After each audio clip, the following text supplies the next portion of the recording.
Here we go. It is the week before Christmas, and welcome again to the Filter That podcast, where the F word means filter and nothing more, nothing less. The Filter That podcast is dedicated to talking about all things related to air filtration, and it was really just it was concepted from earlier in the year, if you remember. I mean, Rick, you were part of that brainstorm session. Got a little bit creative with the use of the filter word in different instances. Played with that a little bit this year. And it brought a little bit of levity to the world. And we thought, you know what? Can you filter that? Can you filter coronavirus? And it just kind of built on from there. Can you filter a weld fume? Can you filter odor? Can you filter, what can you filter? Can you filter that? And that's, the name of the show. So we've got Rick Kreczmer today. He's our company president and knower of all things air filtration. So why don't you say hi to everybody today, Rick? Happy holidays, everyone. Merry Christmas. Happy New Year. 2020 is almost gone. Yeah. Be a relief. I think it'll be a relief for most people. I think so too. 2020's been a pretty tough year for a lot of folks. Certainly hit our business a little bit, but I think we maintained pretty darn well. It finished the year on a really strong high note. Not a lot of companies in the manufacturing sector can say that, but we're very fortunate to be in that position. And despite COVID going around, Rensa Filtration and RoboVent's been able to do a lot of good because we filter the air. And I don't think at any point in U.S. history have people thought about what's in the air that they're breathing on a more regular basis. So if there's any silver lining at all, which there's none of when this kind of destruction is happening across our globe and our country, it's that, for professionals like us, people get it a little bit more, and maybe we don't have to overly explain those benefits about clean air and what that can do for people in manufacturing settings and all around. When you talk to somebody in your regular life, family dinners, you're at the CrossFit gym, are they hanging on to your every word when you're talking about dust collection and air filtration? Are they like, wow, this is fascinating stuff. Please tell me more. I have to learn more. How do you get, what's the kind of reaction you get from people in the everyday world when you talk about what you do and how you help people? So I think it depends, right? Most people when I say dust collection, they think, I go around and sweep up, offices and things like that. So some of them don't understand. So, you really need to bridge that gap to air filtration for factory applications. That's typically how I talk about it. And, if you take weld fume, that's some nasty stuff, right? That can hurt people. There's known carcinogens in there. There are OSHA levels that factories need to be under to be safe, so it's important to have these things. And sometimes you run into people that may have been affected by something like that. Just sitting on a plane, I recall a conversation with there's an older woman on a plane. We didn't know each other. And it's kind of, hey, how you doing? What do you do? Where are you going? That kind of thing. And that's small talk. Yeah, small talk. And then I told her what I did, and I typically use welding. And I think her brother had some health issues from being in a factory for a very long time. So she said, "You keep doing what you're doing because it's important." And saving lives, one breath at a time. That's something I say all the time. That's kind of what we do in a nutshell. Yeah, and because you can't see it with your own eyes, because some of the stuff is so small, floats in the air, you can't tell. But you can see when you look at the filters and how dirty they are, and the welders know it. If there's bad air quality when they blow their nose after their shift and they've got black snot, gross boogers. We've got stickers that say welders against black boogers, and they were a huge hit because they're like, yeah, I don't like those at all. So it's just such an important thing, and I think part of my job hosting the podcast is to try to make dry air filtration as exciting as we can make it and applicable to the everyday listener, because people are going to learn something every single time they tune in and listen to the show. So pretty excited to launch this with you, Rick, and glad we had the brainchild. Can we have a little bit of fun now? Play a little game? I'm ready. All right. I'm going to show you, this is a segment we like to call What the F? What the filter? What the filter?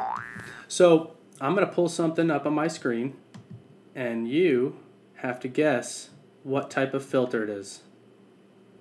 What kind of filter is that? That is a. I think this is what I think it is. I think it is a very close shot of a bag filter. So a filter that would be used in a bag house, probably magnified. I don't know, 1,000 times or something. I mean, really magnified. I did enhance it several times, just like on Super Troopers. That's pretty close. Do bag filters, do you think that they spread joy and happiness during Christmas? They might. Well, if they did, they would look something like that. Totally way off. Got it completely wrong.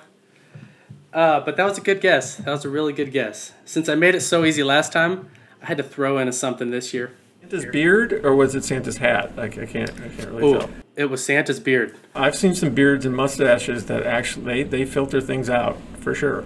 They do. But a beard is not a pre-filter for weld fumes, right? It's not. It's still going to get up in your lungs if you don't have good protection. All right, you want to do another one? I think you could get this one. Okay. All right, we're going to do 3 of these. This will be the second one. What is this filter? So I have a guess. This is a filter. I can see that it's definitely got a core like a cardboard type frame to it. It's got some metal in there as well.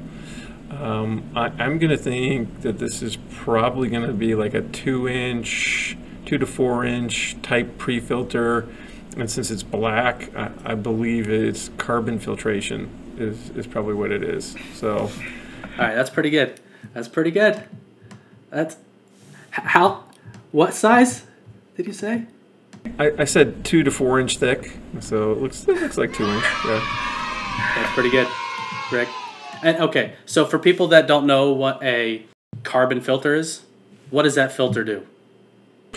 So that filter could go into an HVAC system. It's going to filter out probably to probably like a MERV 9 or 10, somewhere in that area. So it will take out a good amount of dust in the air for your HVAC system. That's typical, about a MERV 9 or 10 in an HVAC system. But it also has carbon, and the black kind of tips the carbon off, and carbon removes odors. So, maybe they would use this in a restaurant. So any of the odor going out from the restaurant's hood out to atmosphere doesn't get pulled back in to the HVAC system. So carbon removes odors, or it actually absorbs odors and removes it from the airstream. Any odor? It depends on the carbon, and it depends on the odors. So some carbons are better for other odors, or VOCs and things like that. So probably like a crushed coconut, something like that is impregnated in there. But there are multiple different kinds. Yes. You're 1 for 2, 50%. All right. Okay, here's the last one. You ready? Boy, that could be like almost anything. I'm going to say that's just like a polyester pad filter.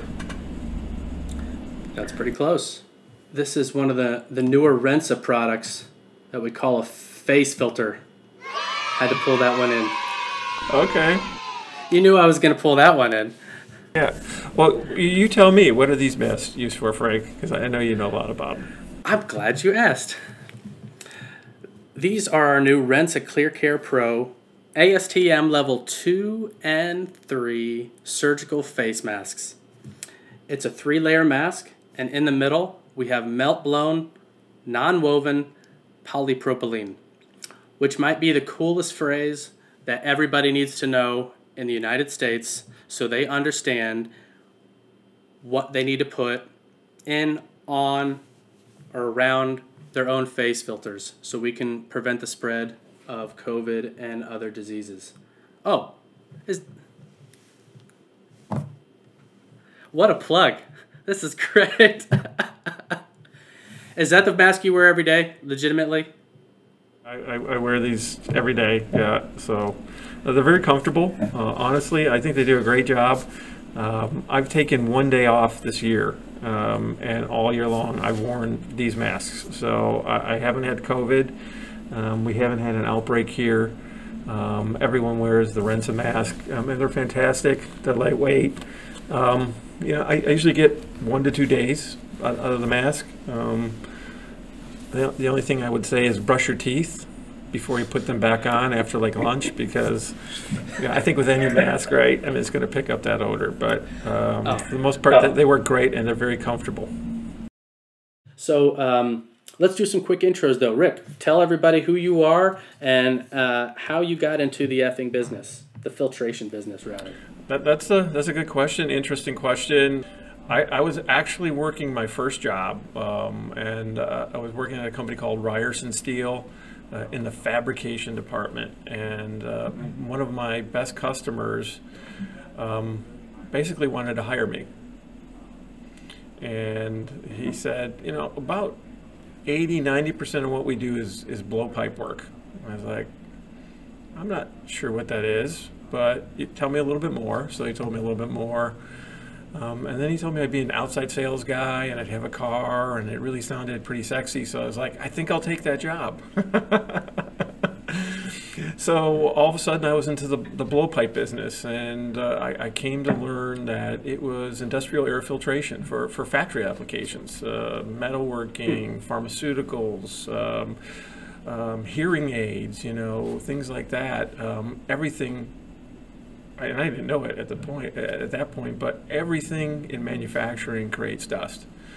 So I started at a company called Fabricated Air Systems as a salesman, outside salesman / project manager, and I got a really good education from 2 people there. So one gentleman, his name was Red. He was a union sheet metal guy, had 35–40 years of experience. He was getting up there in age.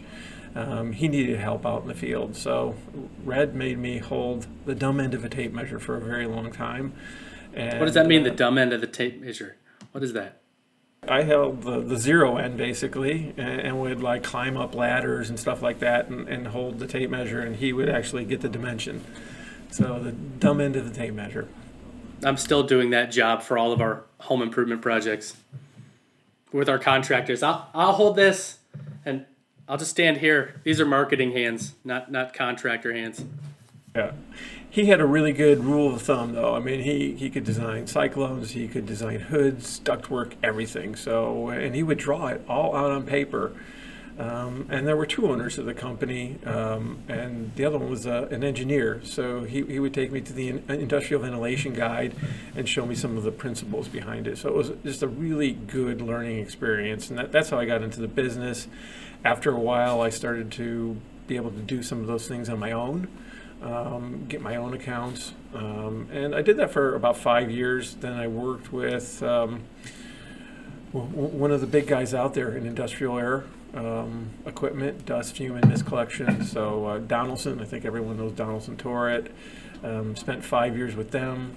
Spent 13 years with Camfill as well, and learned a lot. I mean, you learn a lot everywhere, and a good bunch of folks with all those companies. And all that experience just kind of builds on itself. You learn a little bit every day from different people and different customers. and here we are today at RoboVent, still doing the same thing. I can't imagine doing anything else besides industrial air filtration. See, I mean, you've just been in the business so long. You've seen everything, every application. I mean, I'm not going to share your age. You're a little bit older than I am. But you've just seen so many different applications. So in your role at RoboVent, you're really able to bring that perspective for every single industry and application that we can face. Like when you came on, was it 18? Beginning of 19? When did you come? January 2019, yeah. What were you most excited about? I mean, you came on, you knew about RoboVent, obviously from prior history. You knew who we were, but you had an opportunity to sort of run the ship. So what were you most excited about? What was it that made you say, that's the next great opportunity, I'm taking it? That's a good question. Yeah, there's obviously I knew of RoboVent. We bounced into them all the time. Selling against RoboVent, fierce competitor. Always. When you look at them, the equipment was always innovative. It was built for purpose. When I started the whole interview process, I mean, you could tell that RoboVent really worked with their customers to bring products to market. They cared about, welding is really, we do a ton of welding. I mean, they really cared about, what do the people in welding need to make it easier for them to weld, to make the air cleaner for them to weld. So, I mean, that was their focus. Interfacing with the customer like that, a lot of new products came. You could tell that's where a lot of the new products came from. So, RoboVent had a huge presence in the market. Weld fume, I knew they were number one in the market. I felt, RoboVent's number 4 overall in the market in the U.S. So, big company. And through the interview process as well, a lot of good people here that I wanted to work with also. So, with that, I also saw a lot of upside as well. Our focus was metal, welding, laser cutting. There's a whole big other part of the market, the bulk and powder type stuff. So food processing that we can get into, pharmaceuticals that we can get into, thermal spray. We're really not in thermal spray. That's another metal application. So there's a lot of metal things that we can go after, but we're going to innovate some more, and we're going to go after some of those other markets with our equipment in the future.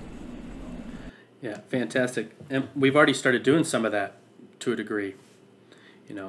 We've launched a lot of new material across our site, and we're starting to gain, or have gained this year, a lot of big jobs in atypical verticals. Is that fair to say? Absolutely. So, I mean, recycling, I think, is one. So, we're getting into that industry. There's tons of different, materials that can be recycled: paper, corrugated, cardboard, glass, plastics, e-waste, so computers, printers, things like that can be chopped up and harvest, the precious metals out of that equipment. So we're already getting into that market. We've been successful there, building some case studies, and I think we're going to be even more successful because, just like air, everything else is precious too, precious metals. Paper, corrugated, I mean, it could all be recycled. So, environmentally, that industry is just going to grow. So we're really going after that market. And there are others, absolutely. There are others as well that we can get into.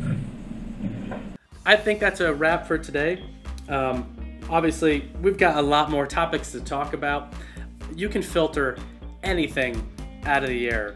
We're going to challenge our experts every single episode that we have. I hope that people learn a little something. We'll have some on-screen hints for everybody throughout the different shows. And Rick, thanks for being the first guest. Thank you. I mean, it's great to be here. This is good fun. I just want to wish everyone, happy holidays, 2020, and we'll see you next year, Frank. Yes, launching in January. See you, Rick.